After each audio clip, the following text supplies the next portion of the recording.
Hey fish people, welcome back to the channel. I'm coming at you with another video in the 365 days of fish keeping series. If you don't know what that means for the entirety of 2022, I am posting one video a day, focusing on a fish species, a plant species, a food I like, anything fish related. These videos are going to be quick little snapshots for whatever the subject is of the day. We're talking fish and plants. We're going to give you a little, care guide, a little what's about the fish, what's about the plant. If we're talking about food or equipment, we're going to do the same thing. And I'm also going to give everything a rating from 1 to 10, based on my personal preference and likes and dislikes of whatever we're talking about. And as always, thank you all so much for the support in all the videos, but if you have not yet, remember to smash that sub button, y'all. And let's get into the video.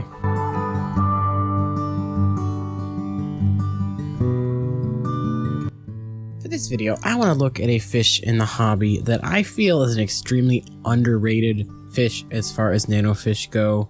That is, of course, the emerald eye Raspbora, a Latin name coming to y'all now. It's also known as the green-eyed Rasbora, the eye spot Rasbora, and I just think it's extremely underrated as a nanofish in the hobby, just because it gets overlooked by other fish that are more vibrant in color.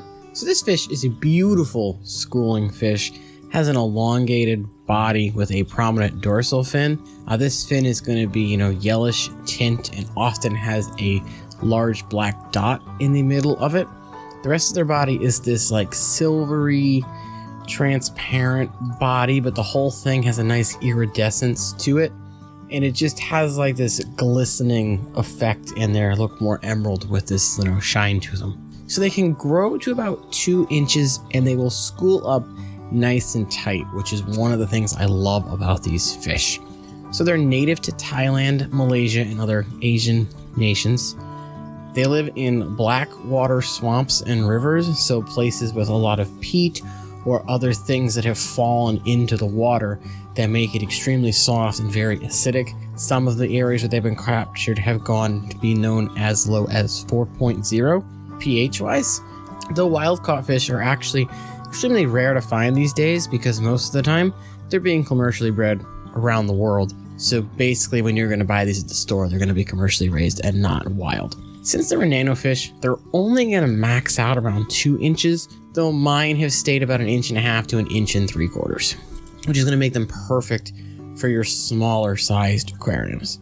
With these guys, you're probably going to want to stay with a 10-gallon tank. Gonna get a nice school of them, probably go with a group of at least 10.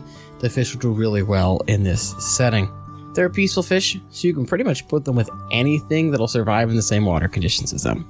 And speaking of water conditions, for a temperature, these guys are going to want a range of 72 to about 80, and a water with a pH of 6 to 7.5 in your hobbyist aquariums. And again, these are just general ranges.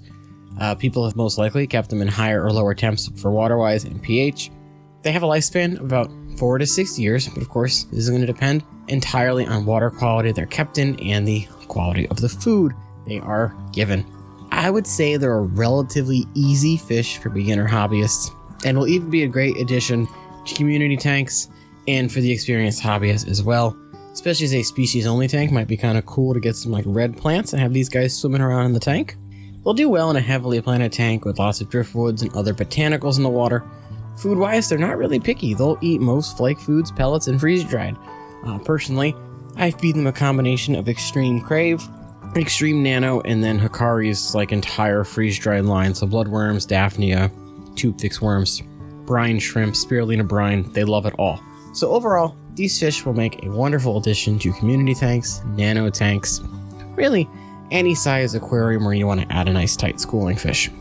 They are very easy and hardy fish, though because they do require some slightly softer water depending on what you have, I want to give these guys a 9.5 out of 10.